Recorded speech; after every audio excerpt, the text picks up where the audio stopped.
Hi guys, welcome back to the channel. My name is Z. I'm from South Africa and I work and live here in China. So in today's video I have my colleagues and we will be talking about our different experiences as people from different racial groups. So if you're interested in this kind of content, please keep watching.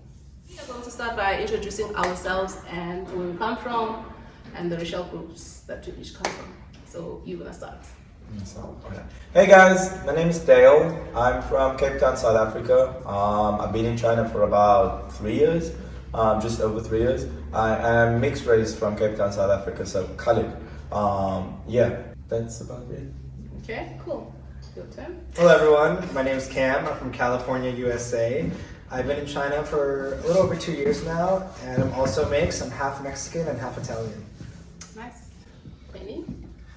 Hi, I'm Manny. I'm an Indian South African and I've been in China for approximately 2 years. Hello, my name is Christopher and I've been in China for 2 years and around about 6 months. Right, thank you. If you're new here, you probably don't know how long I've been here. My name is Z from South Africa. I've been here for 2 years, a couple of months. So how has your Chinese experience been in terms of cultural shock, in terms of food, language barrier, and just the Chinese way of life? Like when you came here, like your first few weeks or couple of days here. So who would like to start? Okay, why me? So I first came to China in July 2019. It was a little after the 4th of July, which is a big holiday in America, so I remember it very clearly. I remember being very nervous when I came to China because I didn't know much about China other than what we see in the news. And to be honest, a lot of what we see in the news in America isn't very positive. So I really didn't know what to expect. And you know, people still say that China's still a third world country or a developing country, as people say now. So I really didn't know what I was getting into or what it was going to be like.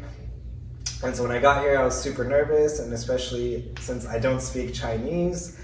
When I first arrived, there wasn't very many people who spoke English, at least from what I saw. My school called a taxi for me to pick me up at the airport, and then from the airport drove me to my city, Suzhou, which is about 30 minutes away from Shanghai. And the taxi driver didn't speak any English, so I didn't know anyone that spoke any English. So I just showed up in a foreign country and got in this guy's car, and he was driving me to some place I didn't even know. So it was a little nerve-wracking. Yeah. And there's definitely some culture shock because just everything here is just totally Chinese. Yeah, Chinese, and totally different Yeah. compared to America. Just the way of life is just super different. I mean, just needing a VPN alone to get on sites like Facebook or Instagram or YouTube, I'm like, it feels so normal now to need a VPN, but it's just like, I remember there was a time you could just go on YouTube and look at whatever you wanted on Google. It feels so like far away now. Yeah. And the food is actually pretty good. Like I'd heard Chinese eat some interesting things. And after being here, I will say that, you know, here in China, they don't waste any part of the animal. Like they will eat everything. Yeah. And, you know, so you know, it's not for everyone, but compared to, you know, Chinese American food, it is a lot different. It's a lot more authentic, and there's a lot of food I actually like really enjoy, especially like the dumplings, like the baozi and the xiaolong bao. Like xiaolong bao is my favorite. The soup dumplings, I can eat those like every day. Okay, that's a nice one. Gail. Well, I just said Gail. Gail. Hey guys, I'm Gail. So for myself, I actually thought before coming to China I needed to learn a little bit of Chinese. Don't do that, don't waste your time.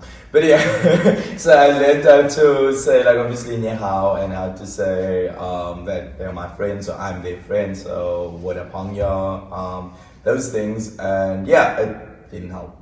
So when I arrived in China, my school was actually quite great. They met me at the airport, and then they escorted me from the airport on a 2-hour-long drive from the airport to the very tiny city in the middle of bumfuck nowhere. Sorry for my language, but yeah, in the middle of nowhere, which is about a 2-hour drive. And yeah, when in the taxi, for me, the initial culture shock, it wasn't bad because these were my colleagues, so some of them could speak a bit of English, although not enough to fluently have a conversation. For me, on culture, what was very shocking for me was having people stare at you and take photos, and it's just normal. Like, that's just normal way of things that happen. Like, you'd be walking on the sideway and somebody will pull out their phone and record you, and even wave at you while they're recording so that they can see a response from you. Food-wise, I actually lost about 18 kilos since I've been in China for the past 3 years. So I would say the food is quite healthy, or perhaps bad because my IBS has been aggravated. But yeah, so there's that. I'm gonna go with healthy. Yeah, so there's that. But what I do like about the Chinese food is that I don't feel as bloated as I do after I eat Western food, which I think is really great. Yeah. Because after eating, I think it's the balance because they serve everything on the plate. They have your protein, your greens, the starch, Yeah. even your fruit. exactly, More dishes. exactly, which is really nice because you want to, after you eat, you still want to be able to function as normal, and you don't want to feel like oh fuck, Yeah. kind of a thing. Yeah, so that's about it from my side. Okay, thank you. Chris? For me, the culture shock was one of the most important thing that I can highlight based on the fact that when I arrived here, I didn't know anyone and I didn't know the language. So when I arrived at the airport, I was using Google Translator to move around because everything that I was hearing was just foreign to me, like the language, people staring at me. And then when I go to my village where I was, because it's a village, it's a very small city, I was being taken picture of, like Dale said. So that was one of the things that I could say was shocking to me. I felt like a celebrity, like a mini celebrity in China, because in my entire life I've never been taken picture like that time when I was Paparazzi. yeah, I feel like I'm in some sort of paparazzi. So I've never been taking pictures like the time I was in when I first got to China, in the city that I was in Hebei province, Hengshui city.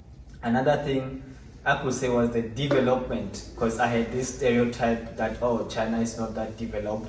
But when I arrived here, I realized that no, man, China is way developed. Like, it's like it's a first world class country because the things that they do here is very convenient. Transport mode, very convenient. So when you move around, like, you don't have to struggle. And another thing that I can say that really shocked me was that back in South Africa, I had this stereotype that, oh, because I'm short, I'm going to a country where everybody's my size. But when I go to China, I realized that no way, there are some tall Chinese people. So those are the things that like really shocked me. Yeah. Okay, nice. Manny? When I arrived to China, the biggest like cultural shock to me was seeing that everything is in Chinese. When I arrived at the Wenzhou airport, like I was looking for like English translations onto where the bathroom and where the toilets are, but everything was just in Chinese. Yeah, there are like pictures to explain, but everything was just in Chinese, which made it a bit difficult and a bit overwhelming for somebody that doesn't know Chinese. When I arrived at Wenzhou airport too, my boss personally came to pick me up from the airport, and that was really, really nice because as soon as I arrived, I got greeted to a warm like, hello Manny. So it was a very warm welcome, and I've just found like Chinese people are very, very helpful, and that was also a cultural shock because in my country, like if you try and ask people for help, they're not going to be willing to help you. But in China, even if they don't know English very well, they'll try and find somebody to help you. So that was also a cultural shock. Also, I came like with this expectation that like Chinese people just eat everything, and when I came and I arrived at Wenzhou airport, I was thinking to myself, oh God, I'm so hungry, what am I going to eat? Are they going to give me something funky? But I've seen a lot of foreign like restaurants like KFC, McDonald's. So yeah, you can get all types of food. There's foreign food, there's Chinese food. there's a good variety of food. True. Also, I was shocked with the development in China because on almost every road you can see there's a lot of construction going on, and that was really, really surprising. What is even more surprising is how fast like new apartments get built up. Like I'm used to seeing slow development, but here in China it's just bustling. Yeah. On the point of the roads, do you know how in South Africa like roads take so long? Actually, they don't even 5 finish. years. They don't even finish the construction on the road. So I was also like, what? Yeah, there are no potholes. by the There's way. no potholes There here, are yeah. no potholes. You'll Have never you seen find any a pothole? pothole here. Depends. So like before, like with the development and the construction, yeah, it happens and it happens a lot. But there's different tiers of cities in China, Yeah, yeah. and I feel like we need to mention that and make people aware. You know that like so your tier 1 to tier 4 or 5. Tier 1 being the most developed, and that is where let's look at property prices as an example. Like your rental there would probably be like anything from as little as 7,000 kwai to as high as like about 12,000 kwai a month, which is 15 to 25,000 rand a month kind of a thing. Yeah, which is just too much. But then in and those are where everything is always there's always something happening. But I was in construction Wuxi, and stuff. Wuxi is tier 2, just Yeah. like here. But the road, the construction in general was very quick and Yeah. efficient. No, this is true. This is very true. But also, like those cities get like there's Differential. precedence, yeah, for But them tell to me get about things your done. city. That's what I want to get at. So I was living in a tier 4 city in the middle of, as I said, nowhere. Yeah, in Henan. It's called Joko. When I arrived in 2019, there was no subway, there was no Western delicacies, nothing like that. There wasn't even a shopping mall. 3 months after I arrived, though, they ended up creating not a subway but a high-speed train for us to go to the nearest city. And then 6 months later, there was a new shopping mall erect. So yeah, the development is a lot faster, especially when you're comparing it to perhaps where we're from, which is also considered an emerging market or, you know, a developing country.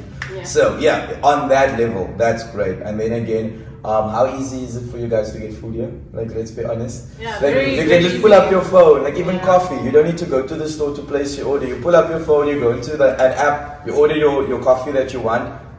Literally, as you're walking, you get it basically, and then you can come back. It's that simple and that easy. Yeah, I feel like life here is very easy compared to where we come from. Yes. Like, you don't have to put effort into like day-to-day activities. Yeah. And everything is very efficient. Yeah. The whole taxi system, even the police officers, just everything, document processing, it's very, very fast. Actually, on that point, remember I went to the museum that Sunday.